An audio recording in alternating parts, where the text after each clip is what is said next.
नमो नमः। अहं प्रेरणा जोशी।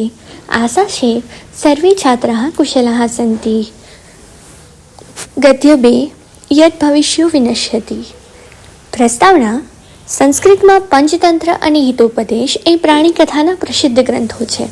તેમાં પ્રાણીઓના પાત્રો તરીકે લઈને મનુષ્યોને જીવનમાં ઉપયોગી ડહાપણનો બોધ ખૂબ સરળ અને સહજ રીતે આપવામાં આવ્યો છે. બાળકથી માંડીને વૃદ્ધ સુધીના સૌ કોઈને વાર્તા સાંભળવી ગમે છે. રસની અનુભૂતિ થતી હોવાથી વાર્તામાં ગૂંથવામાં આવેલા બોધનો સહેજ પણ ભાર લાગતો નથી. આ પાઠ પંચતંત્ર અને હિતોપદેશ એમ બંને ગ્રંથોના આધારે તૈયાર કરવામાં આવ્યો છે. પંચતંત્રના રચયિતા વિષ્ણુ શર્મા છે. તેમણે મિત્રભેદ, મિત્ર સંપ્રાપ્તિ, કાકોલિકેય, લબ્ધ પ્રણાશ અને અપરીક્ષિત કારક એમ 5 વિભાગોમાં પંચતંત્રની રચના કરી છે. તેમાં પ્રથમ વિભાગમાં મિત્રભેદમાં આ વાર્તા આવેલી છે. હિતોપદેશના રચયિતા નારાયણ પંડિત છે. હિતોપદેશમાં મિત્રલાભ, શૂરદ ભેદ, વિગ્રહ અને સંધિ એમ કુલ 4 વિભાગો છે. તેમાં સંધિ નામના ચોથા વિભાગમાં આ વાર્તા છે. અહીં અનાગત વિધાતા, પ્રત્યુત્પન્નમતિ અને યદ ભવિષ્ય એમ 3 માછલાની વાર્તા છે. માછીમારોથી બચવા માટે અનાગત વિધાતા બીજા સરોવરમાં જતું રહે છે. પ્રત્યુત્પન્નમતિ જાળમાં ફસાય છે ત્યારે પોતાની શીઘ્ર બુદ્ધિથી માર્ગ કાઢીને જાતનું રક્ષણ કરે છે. યદ ભવિષ્ય નામનું ત્રીજું માછલું આવશે ત્યારે જોઈ લઈશું એમ વિચારીને ભવિષ્યને આધારે બેસી રહીને પોતાનો વિનાશ નોતરે છે. ત્રણેય માછલાને આપવામાં આવેલા નામ તેમના સ્વભાવનો નિર્દેશ કરે છે.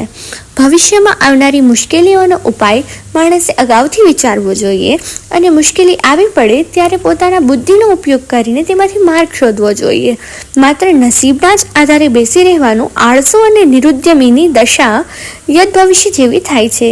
આ પાઠનો બોધ છે. હવે આપણે પાઠ જોઈશું. गद्य 2 यद भविष्यो विनश्यति। पुरा एकस्मिन् जलाशये अनागत विधाता प्रत्युत्पन्नमतिः यद भविष्यश्चेति त्रयो मत्स्याः वसन्ति स्म। पूर्वे एक तળાવમાં અનાગત વિધાતા, પ્રત્યુત્પન્નમતિ અને યદ ભવિષ્ય નામના 3 નર માછલાઓ રહેતા હતા. અનાગત વિધાતા એટલે કે જે ભવિષ્યમાં આવનારી મુશ્કેલીને જાણીને તેનો ઉપાય શોધે છે.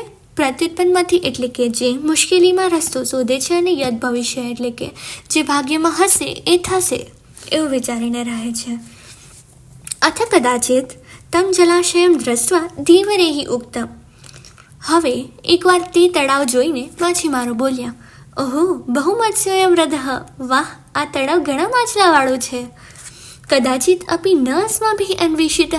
ક્યારે પણ આપણે એ જોયું ન હતું. તદદ્ય આહાર વૃત્તિ સંજાતા. તો આજે ભોજન થાય વ્યવસ્થા થઈ ગઈ છે. સ્વઃ અત્રાગમ્ય મત્સ્યકુર્માદયો વ્યાપાદયિતવ્યાઃ ઇતિ નિશ્ચયઃ. આવતીકાલે અહીં આવીને માછલા, કાચબા વગેરેને જરૂર મારી નાખીશું. અથ તેષાં તત્કુલિશોપમં વચનમ સમાકર્ણ્ય મત્સ્યાઃ પરસ્પરમ પ્રાહુઃ.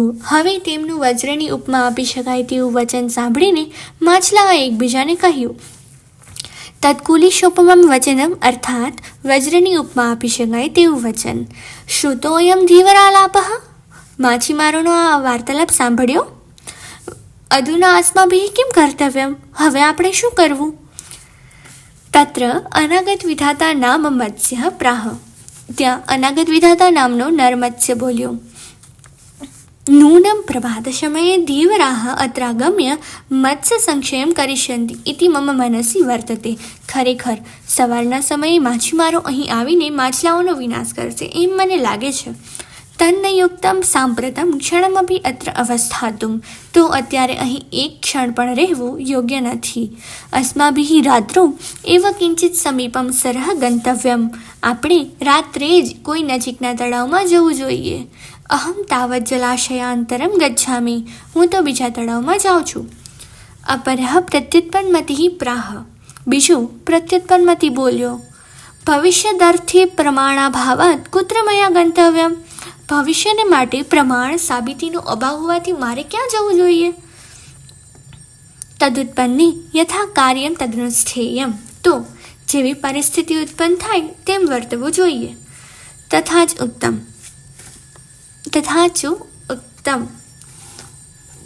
અહીંથી જ કહેવાયું છે કે ઉત્પન્ના માપદમ યસ્તુ સમાધત્તિ સ બુદ્ધિમાન.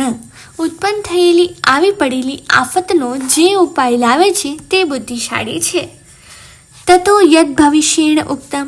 પછી યદ ભવિષ્યએ કહ્યું, ધીવરાણામ વચન માત્રેણ પિતૃપેતામહિકસ્ય જલાશયસ્ય ત્યાગઃ ન યુજ્યતે. માછીમારોના ફક્ત બોલવાથી જ બાપદાદાઓના વખતના તળાવનો ત્યાગ કરવો એ યોગ્ય નથી. યદિ આયુઃ ક્ષયો અસ્તિ તદા અન્યત્ર ગતાનામપી મૃત્યુઃ ભવિષ્યતિ એવ. જો આયુષ્યનો નાશ જ નક્કી હોય તો બીજે સ્થાને ગયેલાનું મૃત્યુ થવાનું છે. ઉત્તમ ચ કહેવાયું છે કે યદભાવી ન તદભાવી ભાવિ ચેન્ન તદન્યથા ઇતિ ચિંતા વિશઘ્નોય મગદઃ કિમ ન પેયતે. કહેવાયું છે કે જે ન થનાર હોય તે નહીં થાય અને જે થવાનું હશે તે બદલાવાનું નથી. એમ ચિંતારૂપી વિષને હણનારો આ ઓષણ તમે કેમ પીતા નથી? અથ તયોઃ નિશ્ચયં જ્ઞાત્વા. હવે તે બંનેનો નિશ્ચય જાણીને અનાગત વિધાતા નિષ્ક્રાંત સહ પરિજનેન. અનાગત વિધાતા પરિવાર સાથે ત્યાંથી નીકળી ગયો. દ્વૌ ઇમો તત્રેવ જલાશયે સ્થિતો. આ બંને ત્યાં જ તળાવમાં રહ્યા. અપરે દ્યુઃ ધીવરેહી આગત્ય જલાશયે જાલમ ક્ષિપ્તમ. બીજા દિવસે માછીમારોએ આવીને તળાવમાં જાળ ફેંકી. જાલેન બદ્ધઃ પ્રત્યુત્પન્નમતી મૃતવદ આત્માનમ સંદૃશ્ય સ્થિતઃ.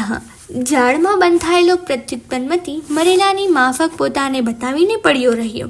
તતો જાલાદ અપસારિતઃ યથાશક્તિ ઉપલુપ્ય ગંભીરમ નીરમ પ્રવિષ્ટઃ. પછી જાળમાંથી દૂર ફેંકી દેવાયેલો તે શક્તિ પ્રમાણે કૂદીને ઊંડા પાણીમાં પેશી ગયો. યદ ભવિષ્ય ધીવરેહી પ્રાપ્ત વ્યાપાદિતઃ ચ. યદ ભવિષ્યને માછીમારોએ પકડ્યો અને મારી નાખ્યો. અત એવોક્તમ. આથી જ કહેવાયું છે કે અનાગત વિધાતા ચ પ્રત્યુત્પન્નમતિસ્તથા દ્વાવેતો સુખમેધેતે યદ ભવિષ્યો વિનશ્યતિ. અનાગત વિધાતા એટલે કે જે આવ્યું નથી તેનું અનુમાન કરનારો અને પ્રત્યુત્પન્નમતિ કે જેની બુદ્ધિ ત્વરિત નિર્ણય લેનારી છે તે આ બંને સુખીથી વૃદ્ધિ પામે છે. અને યદ ભવિષ્ય એટલે કે જે ભવિષ્યમાં થનાર છે તે ભલે થાય એવી વિચારધારાવાળો માણસ હંમેશા વિનાશ પામે છે.